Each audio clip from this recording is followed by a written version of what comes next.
So many of us feel alone, disconnected, and deep within. We feel this ache, this sense that something is missing because it is. We long to connect, to belong to a community, to have friends and family surrounding us who understand and support us on our journey through life. And we long to connect with God.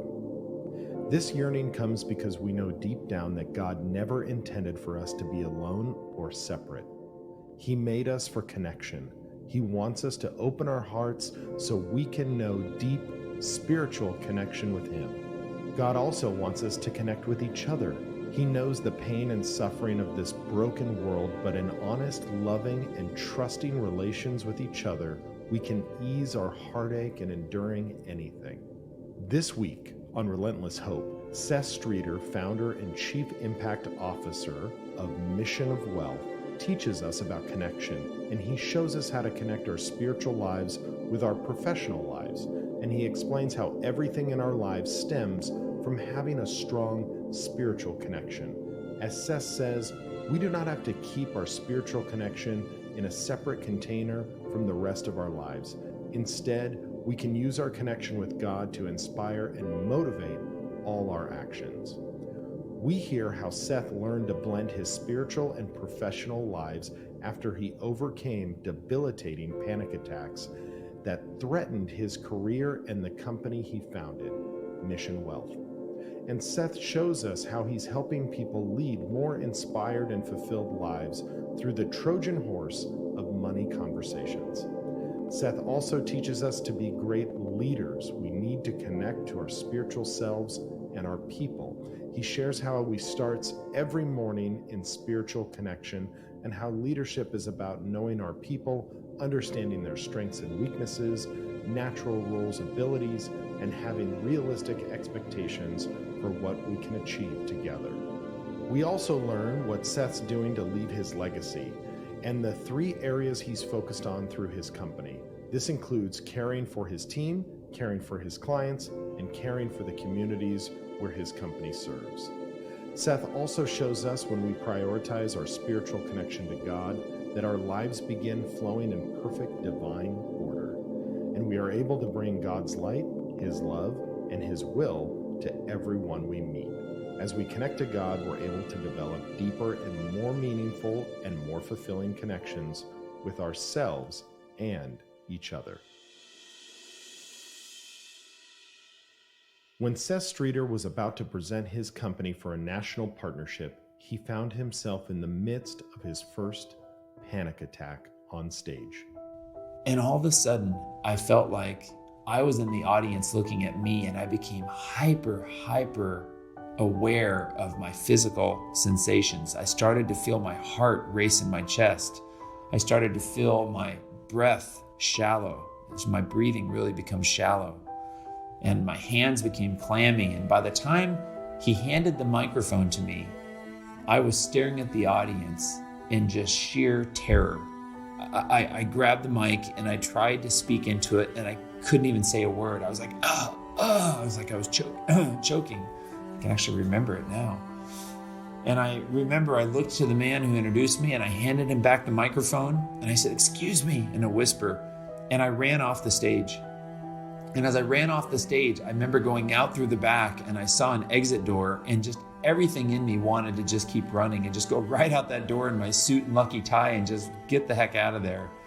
But somehow I forced myself to go to the bathroom, which was also nearby. And I went into the bathroom and I splashed water in my face and put water in my mouth, and I looked my soul in the eyes and I'm like, "Seth, get your shit together." In part 1 of this 3-part series on Relentless Hope, we'll hear from financial advisor Seth Streeter as he explains the most pivotal moment in his life. Through blending his professional and spiritual life, he learned to overcome his fears and begin to help others. I was raised in a high-performing family. Both my mom and dad were professionals as teachers and teacher instructors, and my dad was a biologist in the Fish and Wildlife Service and worked his way up in the government ranks, and my brother and I were raised to be the same. We were raised to really excel in school, sports, student government, our chores. We had livestock and a farm and lots of responsibilities there. And so we were raised to be super productive, and it served me. It allowed me to thrive in school. It allowed me to get into a great university and to continue that path in college, to be in student government, to be involved in intramurals, to be a double major with honors, to have jobs throughout college.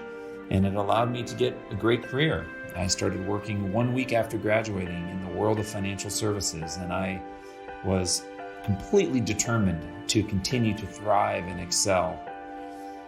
And I share this just brief background with everyone because my life was really about achieving performance, because I thought that's where my sense of worth came from.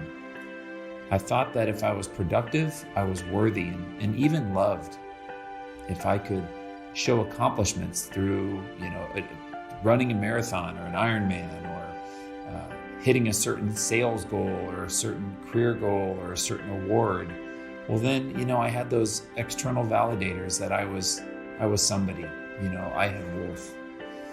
And all of this really, I would say, kind of climaxed with the most traumatic experience, or one of the most traumatic experiences of my life. And it happened when I was 40 years old.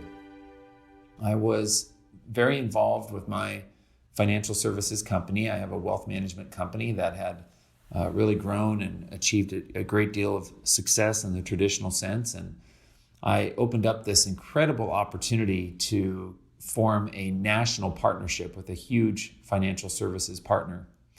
And after a couple years of opening up the doors to this opportunity, the brass at this big partner said, okay, Seth, you can come and present your company to us and let's form this partnership.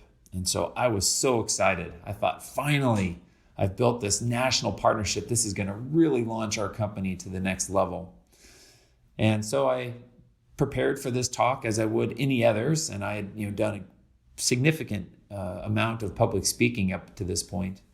And so I prepared my words I wanted to say, some slides. And the morning of, I had my normal kind of pregame best practices. I went for a quick run. I took a shower. I had a healthy breakfast. I put on my lucky suit, my lucky tie. I listened to some rock music on my way to the venue. And I was ready to rock it. I had that kind of pregame excitement as I went to the auditorium. And as I was in the auditorium waiting to be introduced, ready to just rock it and kind of realize this huge national partnership that I'd worked so hard to form for my company, it felt like the introduction went way too long. They just kept saying, well, Seth Streeter, blah, blah, blah, and Seth Streeter, blah, blah, blah, and, talking about accolades. And I remember I was standing there looking at the audience as this gentleman was introducing me. And all of a sudden, I felt like I was in the audience looking at me, and I became hyper aware of my physical sensations. I started to feel my heart race in my chest. I started to feel my breath shallow, as my breathing really becomes shallow. And my hands became clammy. And by the time he handed the microphone to me, I was staring at the audience in just sheer terror. I grabbed the mic and I tried to speak into it, and I couldn't even say a word. I was like, I was choking. I can actually remember it now. And I remember I looked to the man who introduced me and I handed him back the microphone and I said, "Excuse me," in a whisper. And I ran off the stage. And as I ran off the stage, I remember going out through the back and I saw an exit door, and just everything in me wanted to just keep running and just go right out that door in my suit and lucky tie and just get the heck out of there. But somehow I forced myself to go to the bathroom, which was also nearby. And I went to the bathroom and I splashed water in my face and put water in my mouth. And I looked my soul in the eyes and I'm like, "Seth, get your shit together. You have this one moment.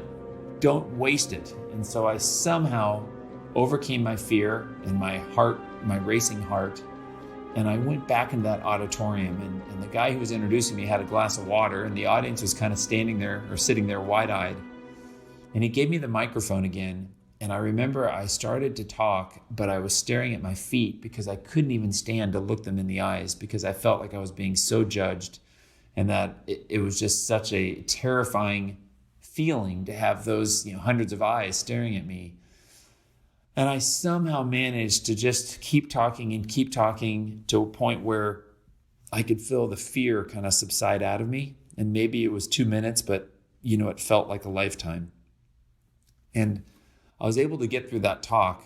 And after that talk, I talked to a friend who was in the audience, and I just said, "Oh my gosh, what was that like for you?" And he said, "You had like a frog in your throat, right? You have a cold or something?" I said, "No, I just went through the scariest, 5 minutes of my life. And I can't even tell you how horrifying it was inside my body during those 5 minutes." And so he said, "Well, it wasn't, that noticeable. You got it back together, and, the talk went fine. And we actually formed that national partnership, which today is a significant driver of growth for my company." But at this point in time, I was dumbfounded. I went home and I was shell-shocked that had occurred, that I had actually frozen and was completely disabled from communicating for that period of time. And I tried to research what it was, and I said, "Okay, gosh, it sounds like I had a panic attack. Why the heck did I have a panic attack? I've talked hundreds of times before, and why did I freak out today?" And so I tried to just ignore it and just shut it off to being a bad day. Maybe I, had too much tea that morning, or, just a bad day. And so I went to work the next day, kind of just trying to sweep it under the rug. I didn't tell anyone about it. And I was going into a morning meeting with 4 people in the room. So not a huge audience, just 4 people in the room. And as I went into the room, I met these clients or potential clients, and I shook their hand and I sat down. And this is something I'd done, again, hundreds of times before. And as they asked me a question, and the kind of spotlight was on me, as I felt the spotlight was on me to answer the question, all of a sudden I started to feel my mind scanning for the same physiological symptoms I had experienced the day before. Like, "Wait, Seth, is your heart racing? Wait, Seth, is your breath shallow? Wait, Seth, your hands feel kind of clammy." And sure enough, it was almost like I invited those symptoms to be a reality. It was almost like I was scanning my body, looking for any clue that it could then go into a fight or flight response. And sure enough, if you scan long enough, you're going to find what you're scanning for. So here I am in this room with 4, prospective clients, and actually 3 prospective clients and a coworker. And I became completely unable to speak again. And I said, "Excuse me, I have to use the restroom." And I went to my restroom at my office. Again, I looked my soul in the eyes, and I'm like, "What is up? You can't even talk to flipping 4 people in a room?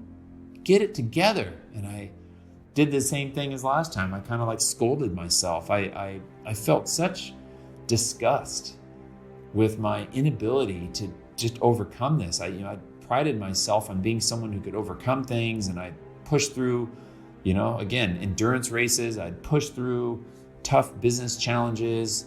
I'd push through going through a challenging divorce and health challenges. I mean, I'm a guy who's tenacious, who can persevere. What the heck is happening? So I had this little discussion with myself. It wasn't a really kind one, I can tell you. And I went back into the room with the clients, and I somehow mustered through. I kind of asked my coworker to communicate, and then I eventually got to where I could breathe normal, and I was able to get through it. But it began a whole pattern of 6 months where I truly thought I was going to have to quit my career. I was going to have to completely change my lifestyle, maybe move my family to Mexico or somewhere that I could afford to live, because I wasn't going to be able to make any money. As a financial advisor, I could lose an arm, I could lose a leg, and I could still do my job. But if I can't communicate with people, I truly can't earn a living. So during those 6 months, I really dove into what the heck was happening. I went and saw a therapist. I read a ton of books and watched videos, and I really learned about panic attacks and what triggers could be, and what were the ways to overcome the sensations when I was feeling them come on, and I came up with a 3-step process of how I could overcome them.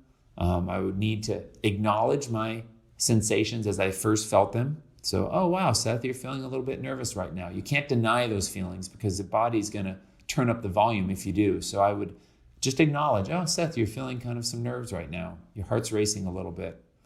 And then the second step is I would assure myself, Seth, there's no saber-toothed tigers in this room. These are just nice people who want to be educated, or this is a friendly audience. These are people that I can really help and serve. And I had to kind of get out of myself and have empathy for the people that I was communicating with. And then the third step I came up with is to have a coping technique. So a coping technique is just a way, frankly, to ground me in the moment. Maybe I'm holding a cold glass of water and I feel that cold sensation through my fingertips, or I feel my feet on the ground, or I look at a tree outside through a window, or I look at a person in the audience and I actually have empathy for them. I make up a story that, maybe she just lost her husband, or, maybe they're suffering with a real financial hardship right now. So I came up with a process to overcome that fear, but it was something that from that day forward, and it's been 8 years since that time, I still always carry a significant amount of humility in me over, just how close any of us can be to that point of no return, where we truly allow our mind and our fears to take over us. And I have to say that as I look back now, that was truly a huge blessing in disguise for me. It completely shaped the person that I am today and the person I know I'll continue to evolve to be going forward.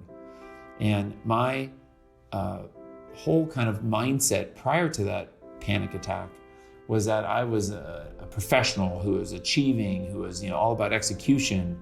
And on the side, I had a spiritual side, a deep spiritual part of my life, and I was really into community service, and I did a lot of service work in developing countries. I would go down to Latin America and volunteer at orphanages, and even take my kids to volunteer with me. But I saw those two worlds as being distinct. I had my professional life where I was a successful financial CEO, and I had my service work, and my spiritual life was over on the other side. And the biggest blessing out of the whole panic attack lesson for me was I learned to blend those two worlds. I learned that I could be of service, deeply connected to my vulnerable spiritual self in my career. And it's completely allowed me to evolve my business forward to being in the world of transformation, human transformation, through the Trojan horse of a money conversation. And I have completely opened up new incredible gateways in my life, both personally and professionally, as a result of this new blended spiritual combined with my career dimension. And I have to say that a year after my panic attack, I was still kind of struggling a little bit, but I was able to do my work, and as I was moving forward, I wrote in my journal, I said, Seth, you're going to completely overcome this fear. And in fact, it's going to be a catalyst to take you to a whole new level. And I want you to think, what would be the scariest thing you could do as someone who would, freak out with just a couple people in a room and not able to talk to them? What would be the biggest reach goal I could think of? And that reach goal, when I journaled, was to give a TED Talk. I thought, my God, getting up on stage for 16 minutes in front of a huge audience with, live video footage without any notes would be the flippin' scariest thing I could imagine. I mean, that would be prime time for a panic attack. And I wrote in my journal that, Seth, one day you'll give a TED Talk, and that will be your sign that you've progressed forward with this, what I thought at the time was like a debilitating tragedy. And so sure enough, flash forward to 2016, and I didn't sign up out of the blue through serendipity or through divine intervention. I had someone contact me from the TED organization and say, Seth, we'd like you to give a TED Talk. And I thought, oh man, shoot, gotta be careful for what you wish for in this life. But I knew I had to say yes. I knew it was my destiny to say yes to this. And so I leaned into this opportunity to give a TED Talk And I spoke about this blending of my spiritual life into my professional life and how I see it as kind of a manifesto for people to move forward and find more consciousness, more love, more purpose and fulfillment in their lives from this kind of mindset of looking at wealth through these 10 dimensions, looking at your spiritual level of wealth, looking at your physical, emotional, social, intellectual, the degree of impact, a number of dimensions beyond just the financial. And this has been my launching pad going forward. And it's really been what's going to allow me to have the most aligned legacy that I could have ever hoped for, all because of this panic attack, which truly ended up being a blessing in disguise. When unexpected events happen, that's when leadership skills can be the most valuable. And I've had the opportunity to have to step up in these circumstances. A recent example of this was in late 2017, there was a major fire in Santa Barbara County called the Thomas Fire. And then in early 2018, after the fires had charred the hills, there were some major debris slides, landslides that actually ended up taking the lives of 23 of our local residents. And it was an extremely stressful time in our community. Roads were closed, resources were shut off like electricity, phone lines, internet access, and there was flooding. There was just a real huge confusion around information access. And so as a service business, again, a financial services company, we've always been committed to doing the very best we can for our clients and for the communities that we operate in. And so this was a time where we had the opportunity to shine.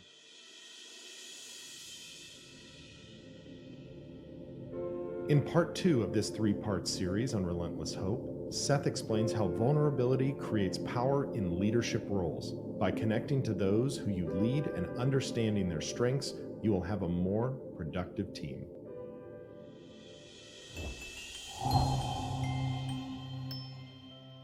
For me, being a leader is being an example. We know that actions speak louder than words, and so as leaders, we need to truly walk the walk. And for me, this means showing up as what I call the Chief Energy Officer, the CEO. And as a Chief Energy Officer, I know that as my well-being, as my positivity, as my sense of possibility goes, there will be a ripple effect through my entire organization and through all the community groups that I lead. So I work on myself being the best person I can be and putting myself in the best state possible so that I can go out there and help others be in the best state possible. And I do this through having time in the morning for spiritual connectivity, to get grounded in a framework beyond myself, and to know that I am here to serve the world, to use my gifts in my fullest expression, to truly impact people and help transform the planet. And I see myself as being a catalyst for good. And I want to put myself in the best state possible to create the greatest good I can. And it comes even on the small parts of the day, on commuting into the office, smiling at a stranger, or being kind to an animal, or the music I listen to, or the podcasts I listen to, the food I put into my body. I try to just be mindful of the choices that I make and the consequences they have all add up to be the collective impact that I'm able to bring. So as a leader, my goal when I deal with team members or clients or partners is to truly be vulnerable, because I've learned there's such power in vulnerability. I don't need to try to have all the answers. I can just truly be present with people and listen and be kind. And that goes so far. I'm in an industry of financial services, and I've led large groups of other financial executives, over 2,000 executives in one group I led from around the globe. And unfortunately, in our industry and in other industries, we've kind of been taught to be so connected to the left side of our brains and to be so almost unemotional, and to think about facts and figures and data and metrics, which is all critical to the job. But we also are human beings, not just human doings. And so remembering the human part and working on, my own emotional intelligence and my own ability to be connected to humans in a deep way has allowed me to take those facts and figures and the dashboards that are inherent in any business and apply them and relate them in a way to people that they will be able to really connect with and be able to be motivated by and want to be part of. So as a leader, I see the connectivity with human beings as being really the most important part of my job, because if I don't have an empowered team, then we're not doing anything as a business.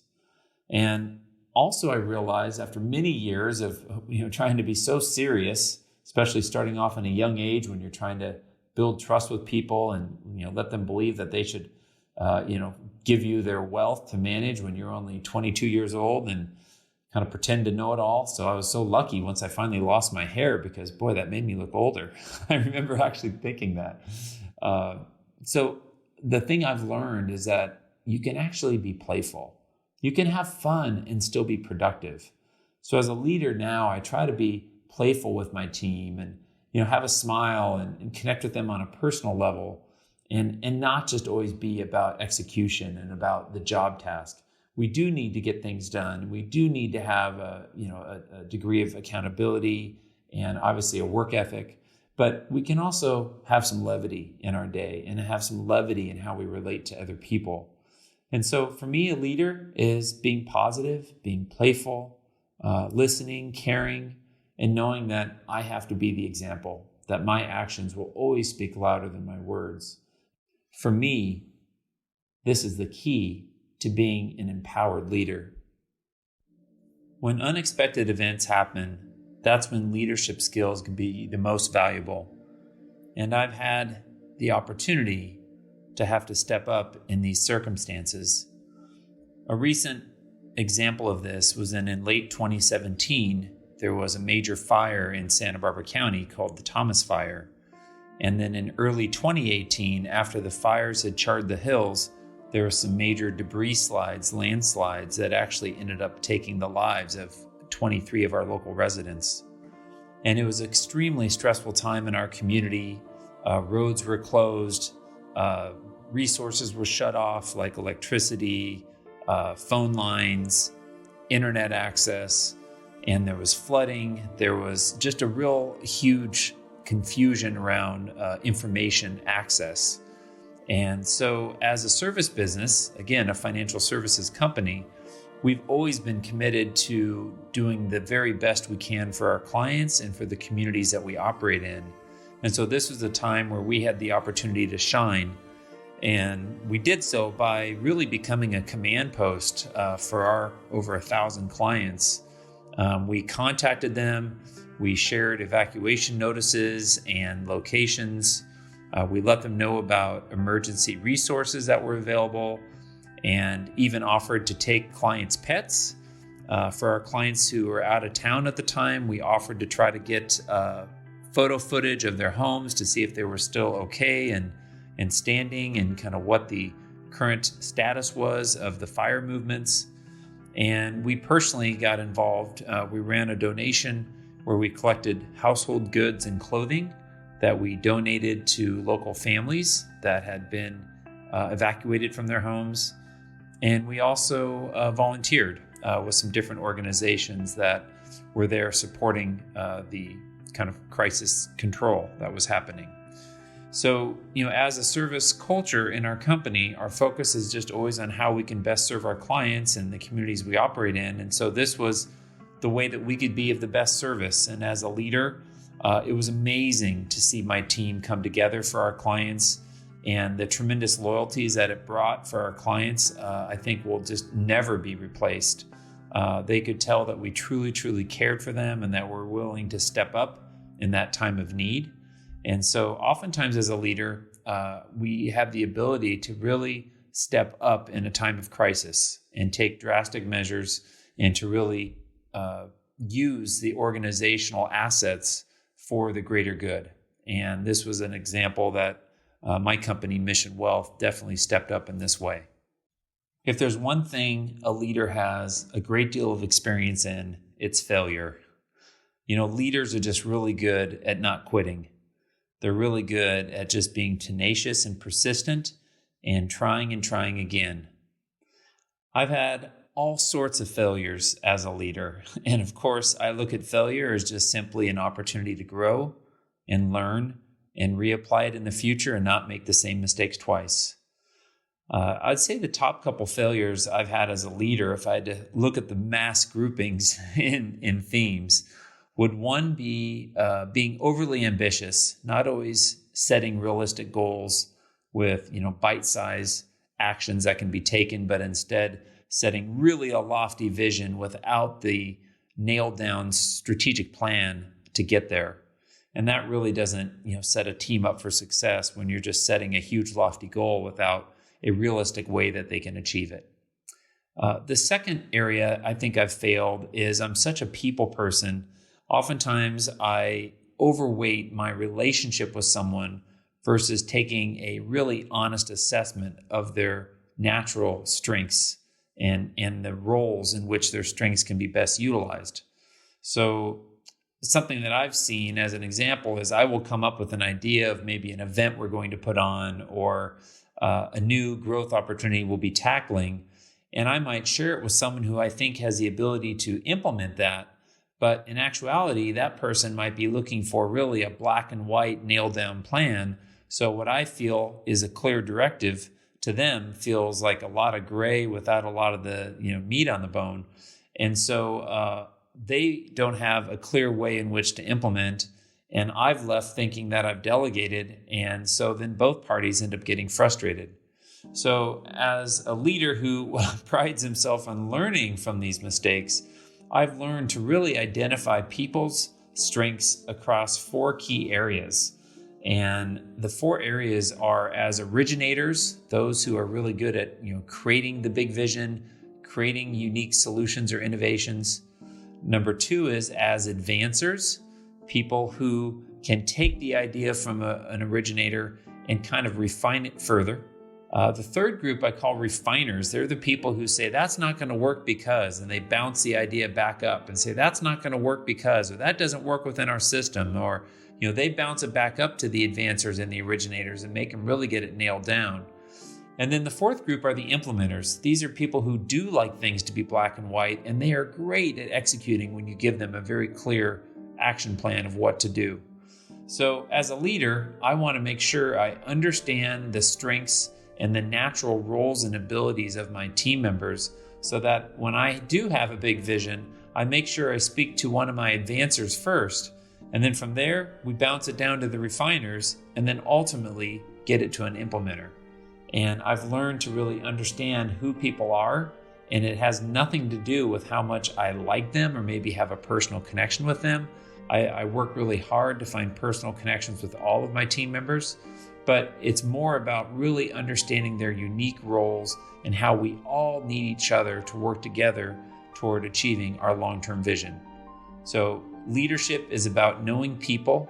It's about understanding their strengths and weaknesses and having realistic expectations, and for being able to put a group together based on their strengths to achieve the desired outcome. As human beings, we all have different fuel that gets us up in the morning. And as a leader, I know that one of my greatest sources of fuel has actually been criticism, or when people have told me that something isn't possible. That really just gets me up and makes me want to prove them wrong. An example of that was I wanted to bring to Santa Barbara a unique and innovative community building program called Fast Pitch. What Fast Pitch is it's where we take nonprofit leaders, typically of nonprofits that are under the radar and not really highly exposed in the community, and we put their leaders through a 2-month communication coaching exercise so that they can give a very compelling 3-minute pitch about their organization.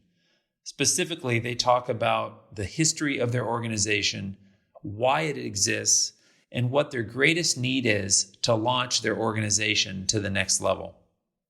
We then, after coaching these leaders over 2 months, prepare a large community event where we put them in front of 350 plus community members who get to vote by text for their favorite pitches. And then there's cash prizes that are given out to the top performing leaders. And there's also a panel of judges that give very valuable feedback. So it's essentially like Shark Tank meets American Idol for the nonprofit sector. Well, I saw tremendous value in this concept for our community. And when I first got sparked with the idea to bring this to Santa Barbara, I had a whole host of naysayers who said, Seth, this will never work. Santa Barbara is way too small of a community for this. If you want to pull it off, it's going to take 2 or 3 years to organize. We have limited resources to make this happen. There's already so many nonprofits. There's not room in the calendar to try to put on another big event like this. Seth, nonprofit leaders do not have 2 months of time to dedicate to pitching, 1 3-minute speech, and so on and so on. And the more I heard these critiques, the more I said, we need to do this. Our community needs this. We will prove that we can do it. And sure enough, it took us only 9 months to put together our first fast pitch event. And we had 40 nonprofits go through this program over 2 years. We did it 2 back-to-back years. We had tremendous success. Amazing synergies opened up, not just to the community directly, but in between the nonprofits that each were pitching and in theory competing against each other.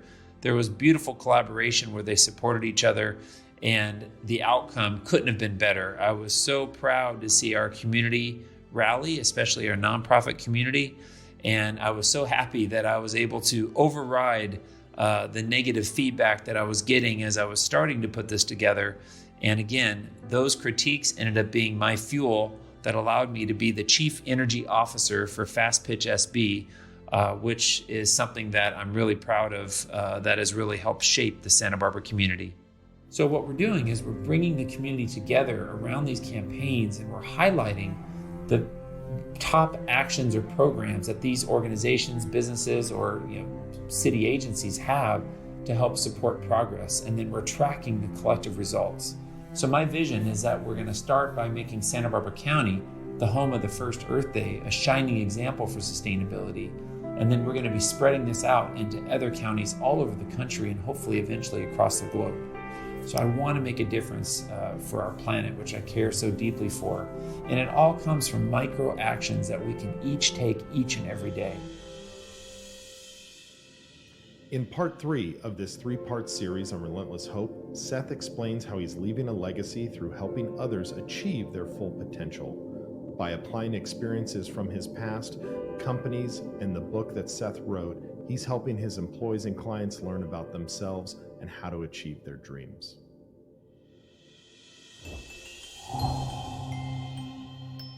I am so excited about the legacy that I know I am leaving behind, and that I want to continue to expand my footprint of legacy throughout the remaining years of my lifetime.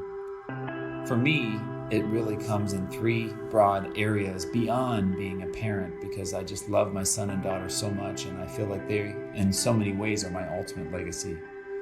But beyond being a parent and for my seeing my kids launch into the world and bring their unique gifts into the world, my main legacy will be the way in which I left a footprint.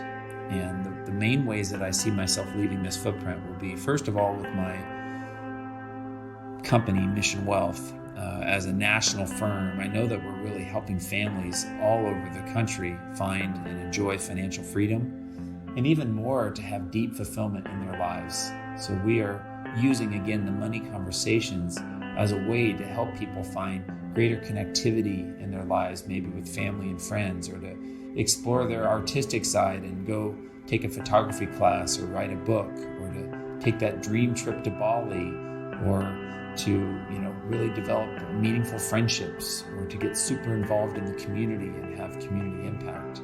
So I just love the connection and the transformation that I see with the clients that we serve. And I also really am grateful for our team, and I want to know that we empowered our team members and that we continue to maintain a fantastic culture and had top awards for that, knowing that we were truly caring for our team members and seeing them have their own career development. And then also to know that we were improving the communities that we operated in, that we always gave back, and that we led the cause of various nonprofits and community building opportunities that our team members had passions around. As a founder and leader, I am very excited to see my business, Mission Wealth, become a key part of my legacy. I see that happening really in three key ways. First of all, how we care for our team and how we're expanding our team across the country. We truly invest in our culture. We provide fully paid for education for our team members. We promote a collaborative environment where we do a lot of training and team building exercises. And we have a really fun culture as well. We'll go do community service events together. We'll go get involved in all sorts of social activities in the community. And we really support the whole family of our team. We do retreats twice a year where partners and spouses are invited. We invite children to events. So we see our team and its expansion and the deepening of our team as being a key part of our legacy. In our most recent retreat, we had my friend Sean Thompson, who's a world-renowned surfer and business leader and also a TEDx speaker and author, come and share an exercise he calls developing your I will statements. And these are 12 personal declarations or affirmations of things you're truly committed to in your personal life. And we had our team go through an exercise to each write their 12 personal I will statements. We had every team member stand up and share vulnerably what their 12 I will statements were, and then select their one most important personal I will declaration. We then took all of those top I will declarations and we've put them on a really nicely created board that we've put on our wall. So it just showcases that we're not just here to achieve the company goals and to serve our clients, but that we truly care about the top personal goals of our team members as well. And this creates a tremendous loyalty and connectivity across the whole organization. The second form of legacy for Mission Wealth is really how we care for our clients. We're growing out our national presence all across the United States. And our passion is not just to help people find more optimization on their personal finances, their balance sheet, their investments, their cash flow, their estate plans, but it's to help them off the balance sheet as well, to spark greater fulfillment, maybe to make it a career change into a more aligned career, and really looking for ways that we can help them have more joy and impact in their lives. It might come from helping them really think about their bucket list and nudging them forward to tackle some of those things on their bucket list. We just had a client who retired after a 40-year career, and we were sitting down with she and her husband, and I was kind of talking about some of these potential bucket list wishes. And she said, my dream is always to be in a hot air balloon. I've never been on a hot air balloon ride. And her husband of almost 50 years said, I had no idea you wanted to go on a hot air balloon ride. And so as a retirement gift, we took both of them on a hot air balloon ride, and it sparked so much joy in her to have this dream come true. And sometimes it's just the little things, but we love helping our clients find deeper meaning, purpose, and joy in their lives. And if we can support that in any way to coming to fruition, we feel like we're really helping to create a legacy in that way. And then the third form of legacy generation that I'm proud of that Mission Wealth is really creating on a daily basis is the service work that we do in the community. Every one of our team members is encouraged to volunteer, and we will support their charity of choice. We do group volunteer days where we'll go do food sorting at a local food bank. We've worked on building a home for Habitat for Humanity. We've done relay marathons for charities. We always come up with unique ways that we can get involved and contribute and give back, along with some of the community building efforts that we've actually organized for the entire community with Fast Pitch SB as well as Sustainable Future. And even a recent example is we're involved with the local Museum of Natural History, and they have a really incredible Sea Center museum that's out on the wharf of Santa Barbara. And as a way to give back and to promote our values around sustainability, we are actually sponsoring for them to get solar panels put onto this Sea Center Museum so that they will have electricity provided in perpetuity. And that'll help with their utility costs. It'll help promote sustainability. We're going to be able to highlight in the community, the importance of solar into becoming more renewable as a country. And so it's a way to give back and to, help educate and empower people to just become more aware of other options. So being able to care for our team, caring for our clients, and caring for our community are all ways that we feel we're able to really promote a super positive legacy from Mission Wealth. So that's my company, and that's just one area that I know I'll leave a legacy. I also know that the workshops that I've been doing and the retreats, and I'll be writing a book on this Life 3.0 vision, will be another form of legacy for me. And essentially what I came up with was a framework that in life we have 1.0 phases when we're kind of getting our sense of identity. Are we the athlete? Are we the academic? Are we the funny guy? Are we the introvert? Are we the musician? We kind of get our sense of identity eventually, and we go into 2.0 where we start our field of study, we start our career, we maybe get married, we have children, we buy a home and get a mortgage. And 2.0 is a phase of responsibility when our head is down and we're essentially growing our families, we're growing our careers, we're maybe starting a business, and we're in that responsible phase. But there comes a time when our kids become more independent and maybe launch into the world, where we've achieved a lot of what we wanted to professionally, and we start to think about what's next. And in that phase of 3.0, it's really a phase of freedom. And it's a phase where we want to think about our legacy. We want to think about the relationships and did we invest in them enough? We think about maybe improving our health or taking that bucket list trip to Africa. And so what I find is a lot of people who've been working so hard in their careers and raising their families, they've been so dutiful for others that they get stuck around 2.8 or 2.9. They look back and a lot of their sense of identity is caught up in their past accomplishments or, in their past, family experiences. And they really don't know how to launch forward into a 3.0 where they feel alive and excited and still growing and evolving. So my legacy work in this area of 3.0 planning is to help people design and ignite the most meaningful and exciting and joyful and impactful 3.0 phase they could ever imagine.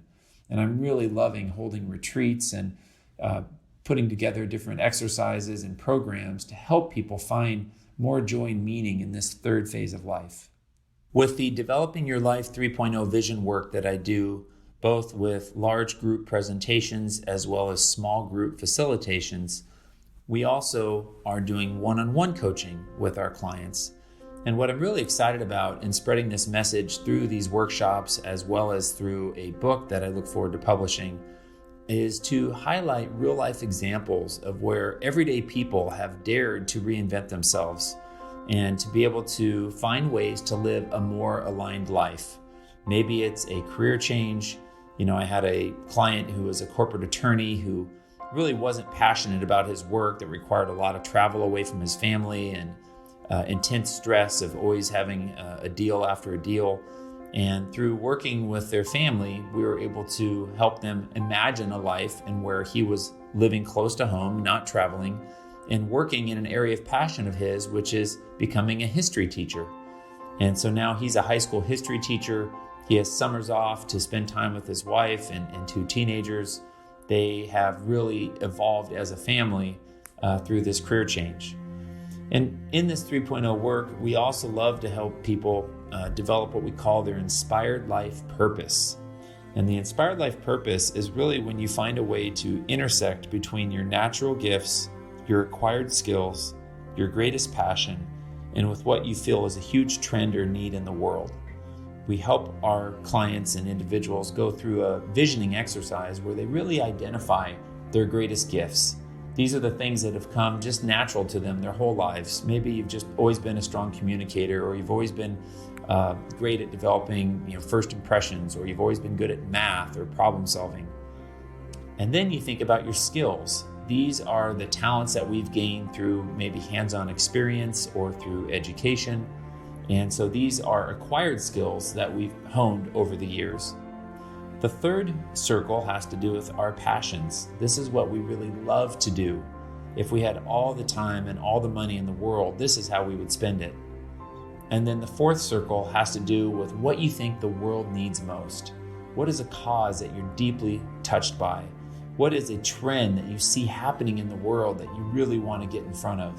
It's maybe something around automation or robotics or AI or climate change, or any trend or movement, could be positive or negative, that you see really as being imminent. How can you get in front of that? How can you help move the needle on illiteracy in Africa or clean water in Haiti? So where people's natural gifts intersect with their acquired skills, intersect with their greatest passions and what they believe is a trend or what the world needs most, this is where their inspired life purpose resides. And if we can help people kind of awaken to what this inspired life purpose might be, well, then it's pretty amazing to see how excited they get, the energy they find, and just the opportunities they can create when they're working from this space. So I love to talk to clients and ask them, what purpose is truly worthy of your life? We all have these infinite gifts, and we need to be fully expressing them into the world to be making the greatest impact. And when we can help people light up and find this in their 3.0 vision and in their 3.0 phase of life, well, then that is part of what our true legacy really is. And it's something I'm super passionate about helping people to find, or add fuel to what they're already doing to take it to the next level. So these are some of the exercises that we will push forward in the 3.0 visioning work that we do. We will look at all 10 dimensions of wealth and help people identify where they feel they need to put more resource, whether it's intellectual growth, spiritual development, improving their physical state, how their body looks, feels, and functions, their career alignment, how much fun they have. Are they having a lot of fun in their life? Their emotional well-being, which is kind of their general levels of stress, or how they wake up, their general attitude, the quality of their family and friendships, their social capital, and then the amount of impact that they really feel they're having. Are they satisfied with the level of impact they're having in the community or in the world at large?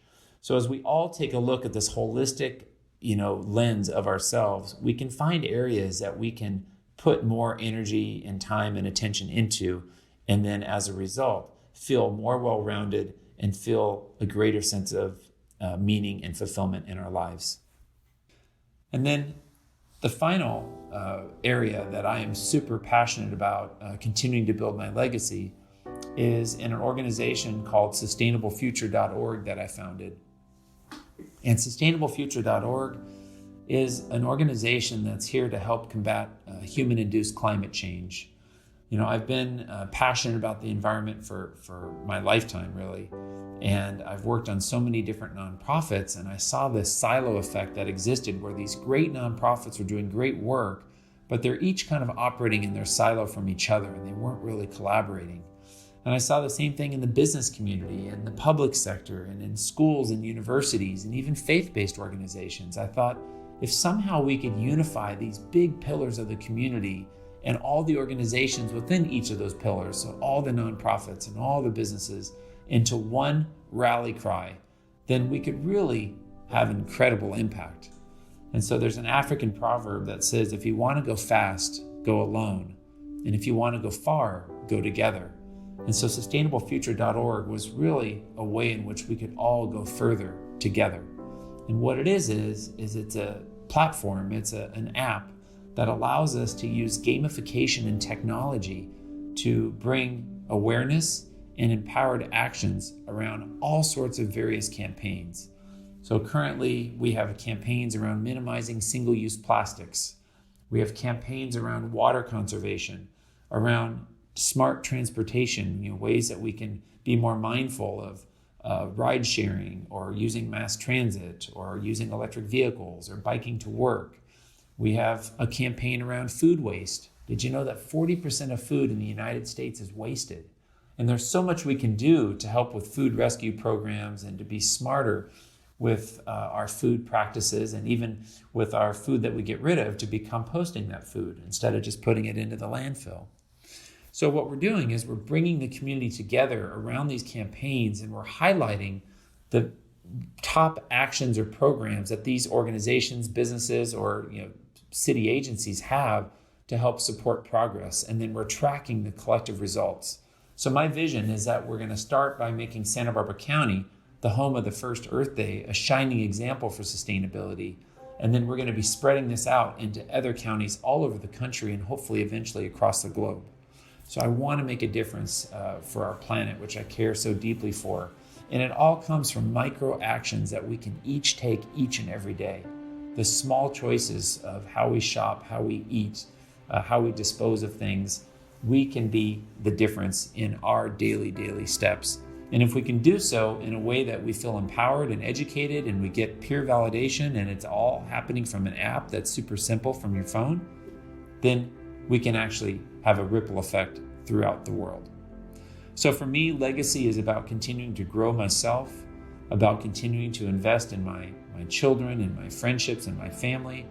It's about growing into my partnership with my romantic partner. It's about being able to make a difference through my business, through the coaching work I do on the side, and through the nonprofit sustainablefuture.org that I've grown.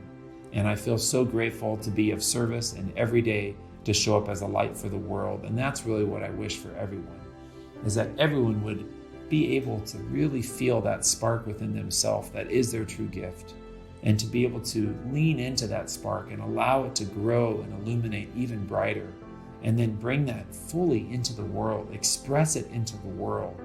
Dare to be vulnerable, dare to be truly authentic to yourself and to those gifts, and then just express them with a huge smile on your face, because that's what the world needs. God never intended for us to be alone, to feel disconnected or experience separation. Instead, God created us for connection. He wants to be relation to us. And through Jesus, he gave us a path to be connected to him always.